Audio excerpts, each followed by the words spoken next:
Hello, welcome to another episode of Lead Like Her. I'm very excited. We have Haley Boehning. She is the founder and CEO of Storyforge, which is her own company she co-founded with another person back in 2014. But prior to that, Haley spent 17 years at publicly traded Fortune 500 companies, and 16 of those years were at limited brands. She offers a wealth of tips for young executives. And she also, I love her rapid fire question answers. So you will learn a lot as a young female executive or student about the leadership skills that are required for today's retail environment. Haley, I am so excited to have you here with me today on Lead Like Her. And what's interesting is you have a very dynamic background: writer, speaker, advisor, coach. So I'd like to jump right in and first ask you, I want to go back to your early years in your leadership journey. And I know you worked for L Brands for 16 years. And so when I look at those 16 years, I can't even imagine what you experienced in shifts in leadership and consumer behavior. So tell us a little bit about that journey at the beginning of your career. Well, thanks. It was such an amazing time to be at L Brands or Limited Brands. I can't, looking back, I can't imagine, other than those early days in kind of the 60s and the 70s, I can't imagine a more interesting time to be at that enterprise. So I was very, very fortunate. I do not have a retail background. I do not have a business background. I had a communications background and a background in storytelling, great books, and theater. So how I ended up at L Brands is anyone's guess. I can make it make sense in hindsight, but really it was just incredible stroke of luck that I ended up there.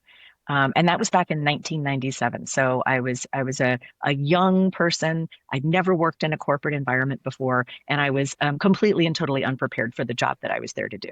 So that meant, I think, that I entered the job with a lot of curiosity and a beginner's mindset because I was a beginner, and in a way that served me really well over the time I was there.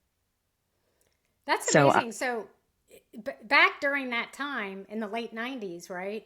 That was like Limited Brands was the company to be working at. That was in back in their like tremendous heyday, right? it was, yeah. When I joined the company in 1997, they were just coming off of a period that I'll refer to as the growth through growth period. So, for probably 10 to 15 years before I arrived, it was opening more stores, thousands and thousands and thousands of stores. I think at the height of the time that I was at L Brands, I want to say we were writing something in to the tune of, and I might get this wrong, but let's say like 400,000 to 500,000 W-2s a year. Just because of the incredible number of employees that were in the stores, that were in the distribution centers for holiday. It was just this unbelievably large retail machine. But growth was coming through growth. So when I started at L Brands, I was actually on the public relations side doing media relations. And it was so long ago, we were using fax machines to do this. So that just gives you a sense of time frame here. But around that time, the business was beginning to shift. And the board and Les, the founder, were beginning to move into what we all, I think, have referred to as the family of brands era of the business. So this recognition that growth wasn't necessarily going to come through growth, but it was going to come through brand and through branding. And that campaign of creating a family of mega brands was really the era that I grew up in inside L Brands. And what coincided with that was a recognition that while you were building large mega brands, that there was a home office support team that could be established to serve all of those brands. So up until that point, every single brand operated as its own business with its own finance team, its own HR team, its own communications team, really running very, very independently under this holding company of the Limited or the Limited Inc. So limited brands that move into mega brands was a major organizational shift, as much as it was an externally facing brand shift for the organization. That's amazing, Haley. And just tell me, I'm just very curious, and a lot of our listeners are young executives or Mhm. students that are wanting to pursue in the industry these leadership. So here's this young executive. You come in, you say you have no experience, and you just kind of got learned by fire. But what leadership skills did you learn and take away from that experience at Limited Brands? That's a great question. Some of them I think were lessons that I learned and understood to be insights in the moment. And then some of them I only really in hindsight were able to see the lessons that I was learning. So one of them, I was thinking, was remembering this very early moment, one of my first roles on the external communications team before I moved into the internal and strategic team was to help write the monthly sales press release. So this was a Ooh, very important thing. It went out every month. It was reporting to the street and to all of our shareholders and to the public what the business was doing. So I mentioned earlier my caveat that I had no background in retail and no background in business. A thing I've also recently learned about myself is I'm a little neurospicy. And I'm a little neurospicy in that I have a dyscalculia, which is almost dyslexia, but for numbers. So there I was, oh, responsible for writing the helping to draft the press release on the numbers of the business. And I am going to admit to you and admit to all of your listeners that for the first 6 months of my employment at L Brands, I thought comps and likes were two different numbers. It took me a few months to realize that they were the same number each month. Isn't that funny that the comps number and the likes number seem to be the same? So that just gives you an idea of the baseline that I was working with for knowledge. So I think what served me well unintentionally was that I had to be curious because I knew absolutely nothing. So when I was yeah. courageous, I asked really stupid questions. Sometimes I asked them in the room and sometimes I asked them outside of the room, but I had to ask. Otherwise, I would think comps and likes were the same thing. So that curiosity, I think, served me well. The other thing that served me well, but frankly, I'm not sure I would have been able to do in any other environment, was because I was wholly unprepared for the jobs that I was being asked to do. I think I went into them with an entrepreneurial mindset.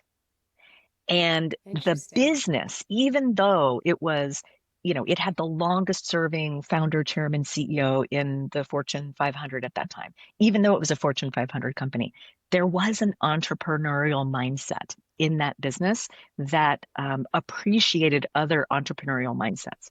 There really wasn't a rule book. For how you could advance as a leader or what you could do. So I was very fortunate. I got to make up my jobs and see opportunities and create jobs around them. So I think in the 16 years I was there, none of the jobs that I had actually existed before I was in them. That's crazy. Well, that's a great inspiration for our listeners. So, you have this great experience at this well established company. You're Mhm. kind of being very successful. You were there for 16 years. And then you decide, I'm going to open up my own business. So, tell us a little bit about what prepared you to open your business and what does the leadership skills look like going from Limited Brands, very established, structured business to what I would say a very unstructured business model. Yeah, it's a great question. When when I left L Brands, I had an opportunity to continue to do exactly what I've been doing at L Brands in another business. So there were two or three other businesses that were remain unnamed retail businesses that were recruiting for similar communications leadership roles as to the one I had. So I went on those interviews, and I'm glad that I did because it helped me realize that that's not what I wanted to do. And I can tell stories about that later. But that recognition that there was something after L Brands that maybe I could take these 16 years of experience scaling, doing things at a very, very large scale, and perhaps there were some things that I learned to do that I could share with others. That was kind of the first insight for me. Um, and then the second was I think I took from that experience in corporate America that uh, and this was what one of the big insights I had was that the shareholder primacy model, which existed, at L Brands and within a lot of businesses at that time, didn't feel completely congruent with my values. I knew there was something bigger than that. And I was fortunate to find it around the time that I left L Brands in this model of more conscious business and a stakeholder oriented business that recognizes that shareholders are one stakeholder in the business and that all of those stakeholders need to be concerned. The leaders need to be concerned with all those stakeholders and find win-win-win opportunities for all of them. That was another big insight. And now I've forgotten what the initial question was. Can you repeat it? No, just what. So first of all, let me just comment on the stakeholders. So Mm. you were thinking about the stakeholder approach before it became very, I don't want to say trendy, but very important for companies to look at a stakeholder. You were ahead of everybody else in that regard. So I applaud you for that. Thinking about a bigger consciousness of, and we're going to get into some of the other work that you're doing that exemplifies that. But the question was, so the leadership skills required your first Mm. 16 years in a structured company versus owning your own business, which is, in my opinion, very unstructured, at least at the beginning as a startup. Yeah, that's great. So thank you. Thank you for that, for getting me back on track. So I think that I mentioned before that, L Brands had this entrepreneurial spirit somewhere at the heart of it. And I was very fortunate that because of the role that I played, not because I was the smartest person in the room, not because I was a leader in the business, in any of the retail businesses, I just got to be in the room a lot because I was the person holding the notebook and the pen. So as a result of that, I got to really unintentionally absorb 16 years of amazing business lessons and insights from some of the smartest people I've ever worked with. So from Les down to, all of the different leaders of the retail brands and just listen and absorb. So it was a little bit entrepreneurial spirit by osmosis. So recognizing customer intimacy, the importance of really knowing your customer like you would know a best friend. That is certainly something that I've taken into the business. The insight that inclusion makes us stronger, that if we include more voices and more people and more thinking styles, the results that we produce will be better than if we are narrow in our thinking. So those things I think served me really well. What didn't serve me well was a corporate environment. So to be Oh, honest, I had to unlearn a lot of things. Just from the very simple, which is, oh, there's an IT department who takes care of that. Or we can send that to finance, to realizing that I was the IT department and I was finance. So just from the simple practical aspects of it, but also, unlearning a lot of the not necessarily healthy ways of thinking about work and thinking about leadership, that I just needed to strip away as I was building my own business. oh, that's amazing. And you're right. You become everybody. And there's such a different skill set. So I want to ask you, can you give us an example of a very difficult decision you had to make and maybe the thought process behind that? That's a good question. Um, it's funny that the decision that I think of immediately is the decision to leave the corporate retail world. And I'm thinking back to one of those interviews. So I was on an interview, for another VP role within another large retailer based in New York. It was going to be, everything I'd always said I wanted, being in New York and doing this job that I'd done. And in one of the final interviews, the HR leader said, I want to ask you a question. How do you feel about checking your phone first thing in the morning as soon as you wake up to see if there's anything that needs to be addressed and checking it the last thing before you go to bed? How do you feel Wow. about that? And I was struck by the honesty of the question and I appreciated the transparency. And my first thought was, well, I've been doing that for 16 years as soon as I got a mobile phone. And I don't want to do that anymore because I don't think it's healthy. I don't think I'm my best self under those conditions. And that decision, I think it was walking away from that interview, walking through the streets of New York, the city that I wanted to return to and I hadn't been in for 16 years, and realizing that I needed to decide to take myself out of that process because it wasn't right for me. It wasn't incongruent with my values and it wasn't where I wanted to go. It was a hard decision. Haley, that's an amazing. I'm first of all, Haley, I've never heard of an interview question like that. So That's a real game changer. Good for you for being honest about, being self-reflective at that moment. Well, and frankly, good for them. Like, we need more businesses to be more honest about That's the culture. There's a lot of lip service paid to culture, and the more honest we are about who we are and what our culture and behaviors are that we're expecting, the more we get a right fit from the people that we're hiring. So it's better for everybody. Yeah, totally. Okay, so tell me about your mentors, role models, anyone who you really kind of reflect back on and think Mm. they really influenced your leadership journey. Mm. Well, the obvious choice are the people that I reported to along the way. So Bruce and Jane and Sandy, and giving shout outs to all of them for being such great mentors for me.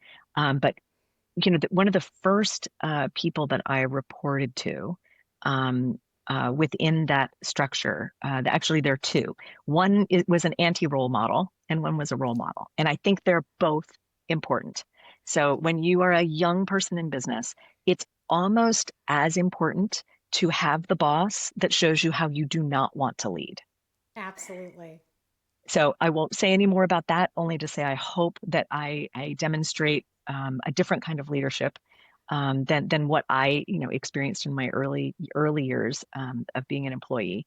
And then the second thing I'll say is there was a gentleman by the name of Kurt Mudd who led the team when I was leading the internal communications team. He was our mentor, and he taught me the power of and. He used to say, don't give in to the tyranny of or. Look for the power of the and in that situation. And the insight, it took me a while to really learn it, but that unlocked so much for me. And later, I think, was connected to these insights around conscious capitalism and stakeholder orientation. This idea that in every situation, whether it's a really big business decision or it's a small decision on your team, that if you can find the win-win-win-win situation where everyone benefits from the decision, that's where you've really unlocked something powerful. So I thank Kurt for that insight. Oh, that's excellent, Haley. I love that. So the other thing that has been really important and it's grown in more and more important over the years is making sure that you have diverse perspectives and that those diverse perspectives are valued and really integrated into the decisions you're making. So how do Mhm. you make sure that happens?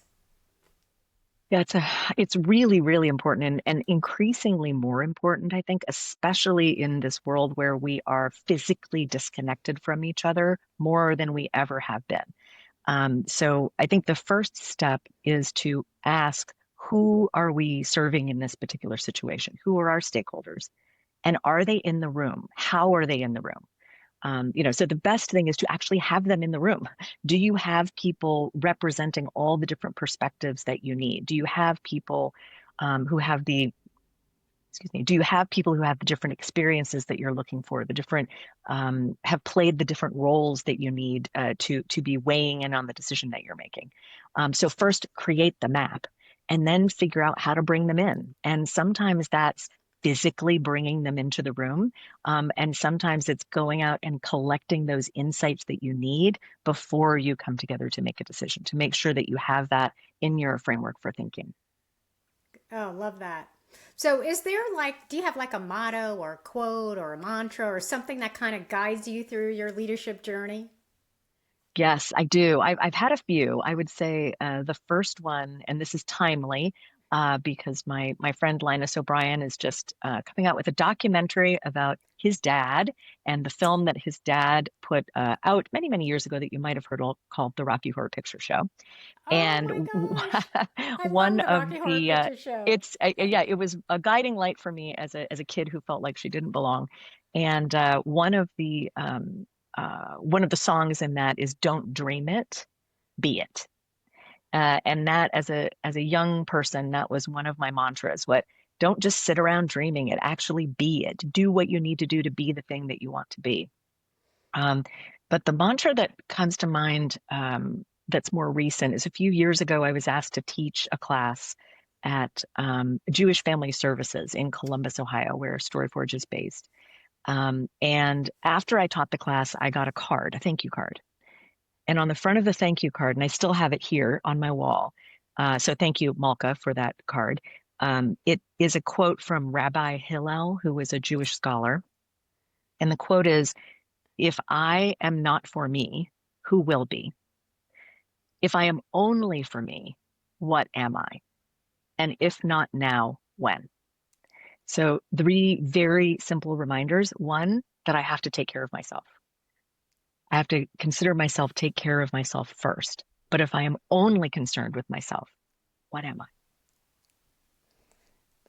Unbelievable. I love that. Thank you for sharing that.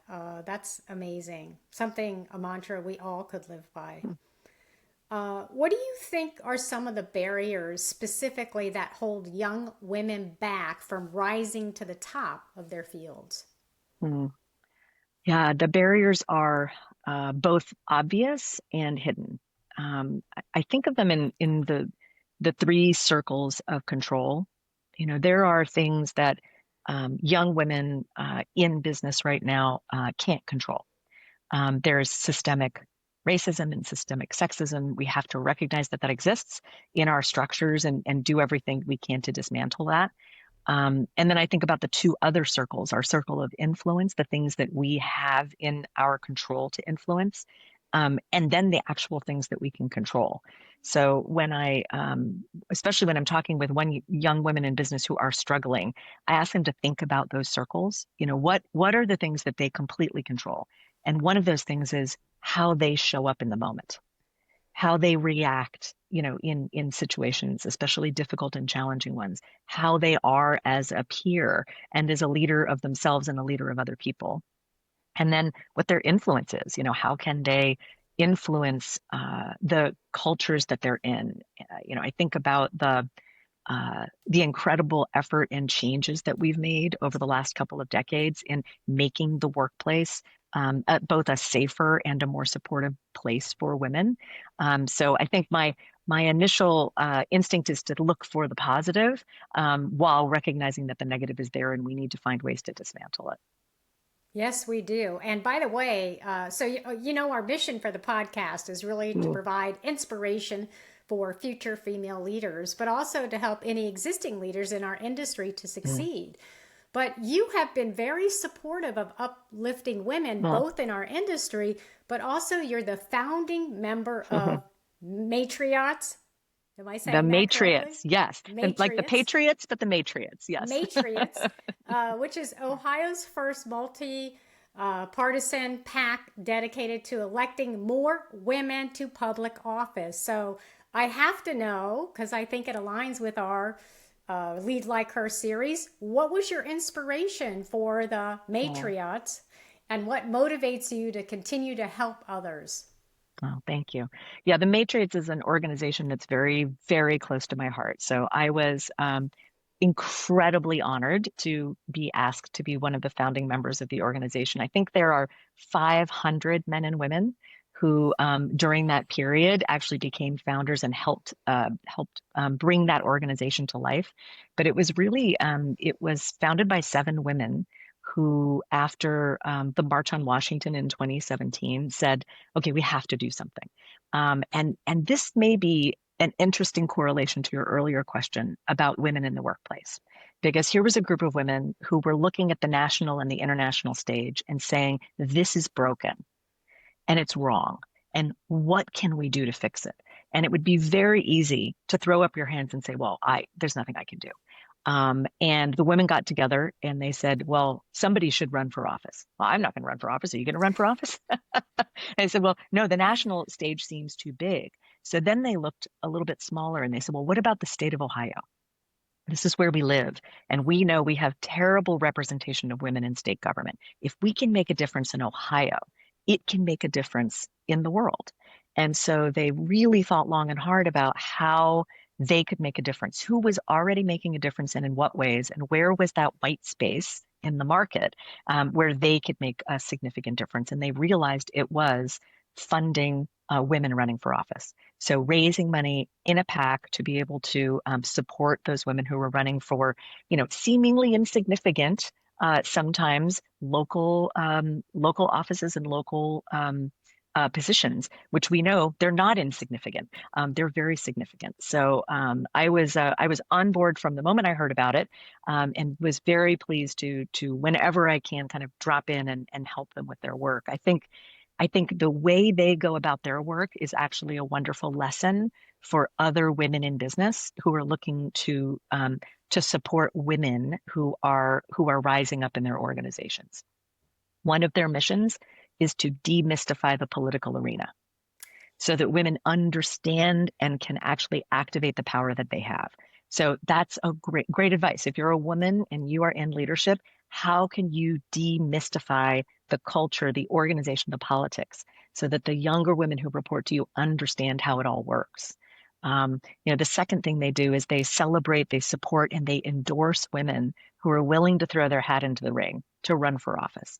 And that's important. It's hard to do. So, look around in your organization. Who are the women who are ambitious and active and really want to throw their hat in the ring for higher leadership positions?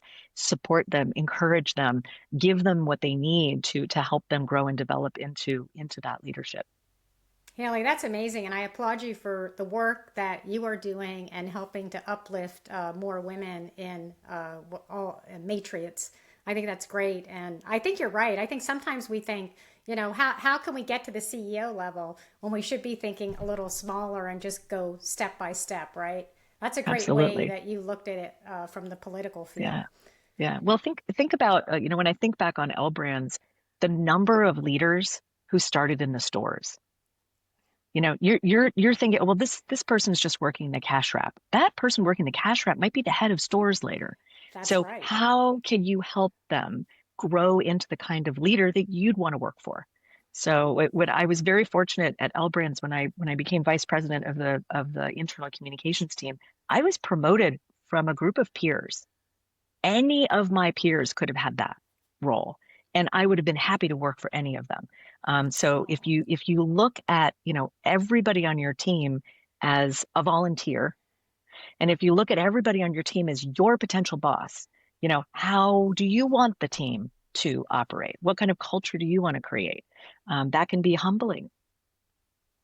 So here's one of my favorite parts of our Lead Like Her series, and it's Hmm, called the rapid fire questions. So I'm going to ask you a question really quick, okay. bang, bang, bang, and you're just going to give us your quick answer. Are you ready? Yes, I'm ready. Okay, here we go. What one piece of advice would you give female leaders that are currently working? You have more agency than you think. You are the author of your story. You may not control all the plot points, but you get to control how the story is written. So whenever you find yourself in a moment thinking this is happening to me, change your mindset and think this has happened. Now, how am I going to write this next chapter? Love it. Okay, what three tips would you give students? So these are Ooh, our emerging leaders. good. So emerging leaders, I would say the first is to appreciate compound interest. So the first time you get, and this is like a mom thing, right? The first time you get promoted, you're going to get a little bit of money. Is great. Go take yourself on a trip and then invest in yourself. Put that money away. Understand that the power of compound interest means that when you want to go off and start your own business in a few years, you might actually be able to invest in yourself. So that's the first thing. Super practical. Sorry for the mom stuff. Um, the second one is to just be curious. Be as curious as you possibly can. So get out of your job, get out of your industry, get out of the day to day of your work, and try to connect with as many people as you can outside of the office. Build those connections now, especially in a time when we're doing most of our work on a video screen. We need more human connections. So the more that you can accumulate and the more curiosity with which you can take yourself into those conversations, the better return you will get later on those connections and on that network that you're building. And there was one more thing. Uh, oh, I would say the third thing for you to invest in is to invest in your own development as a communicator. So learning to speak without fear, learning to write and learning to think. Those are three legs of a stool that are absolutely essential for leadership. Leadership is communication. And so if you have a desire to be in a leadership position at some point, you can focus on nothing more important than becoming a better communicator. Excellent advice. Love it. So, what's your legacy? What do you want to leave behind for the next generation? Yes. I think I hope that I just leave behind a world that's better than I found it. The world is needs to be repaired. The world is constantly fraying, and if the good people of the world are not constantly stitching it up, then life in the future will not be as good as it could be. So I hope that the legacy I leave is just one of love and compassion. And our first value at Storyforge is that we're humans first, before we're employees or customers or clients or business owners. So I hope the legacy I leave is that I was a good human. Oh, that's awesome. Okay, this is my last question, and it could be work, it could be fun, it could be whatever you want. Okay, but what is your secret power? Mm. I can make a meal from whatever is in the fridge. I can repurpose leftovers onto crackers and call them an hors d'oeuvre. I am a master at make it up from whatever you have in the cupboards. So if you're ever at home and you're stuck and you have like a can of beans and maybe some anchovies and you don't know what to do, just call me. I love it, Haley. Thank you. Oh my gosh, thank you so much. We learned so much from you, and I know the students and young female leaders will be very inspired by your story. So thank you for being here, and thank you for sharing your story. Thank you, Shelley. This was a ton of fun. It's always a joy to talk with you.